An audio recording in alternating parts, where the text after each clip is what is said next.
দেখো তো, তাপস পালের কেকটা আমরা খেয়ে নিলাম, নিজেকে যে কি হ্যাংলা লাগছে। আরে ও যদি এসে তোমার কাছে কেক চায় তাহলে বলবো ওর কেকটা তুমি খুঁজে পাচ্ছ না, দেখবে বোকাচোদাটা কিছুই বুঝতে পারবে না। মস্ত প্ল্যান।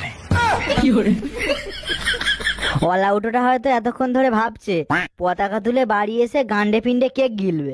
চুদির ভাইটা যেন জানতে না পারে, খুব সাবধান। ও যেন বুঝতে না পারে আমরা দুজন মিলে ওর কেকের পদ মেরে দিয়েছি। মুখ পোড়াটা এসে বেশি পদ বাঁজাকি মারলে মেয়ের ওর গাঁড় ভেঙে দেবো। तू साला भोला दिखता है लेकिन है एकदम होशियार हो। কি কেক খাওয়া হলো? হ্যাঁ, তাড়াতাড়ি কেকটা দাও, খিদেতে আমার পেটে ইঁদুরগুলো সব গান মারামারি করছে। আমাকে আবার আর দুটো স্কুলে কেক ঝাড়তে যেতে হবে। দাও, আমার কেকটা দাও। হ্যাঁ দিচ্ছি। एहे रहा नहीं जाता, तड़प ही ऐसी है ना। यही नहीं अभी और सुनिए। अबे जल्दी बोल, कल सुबह पनवेल निकलना है।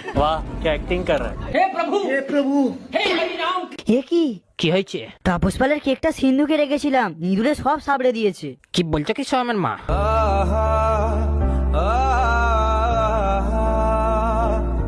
देखा आपने लापरवाही का नतीजा है। ধ্যার বালটা সর না। क्या बात है जी, एक्टिंग की बादशाह कसम से। বিশ্বাস করো তাপস পাল, আমি কেন এত পথ পেঁয়াজি মারছো? কেকটা যাবে কোথায়? ভালো ভালো আমার কেকটা দিয়ে দাও। না, কেক আমি খাইনি, ওই সোহমের বাপ তোমার কেক খেয়ে নিয়েছে।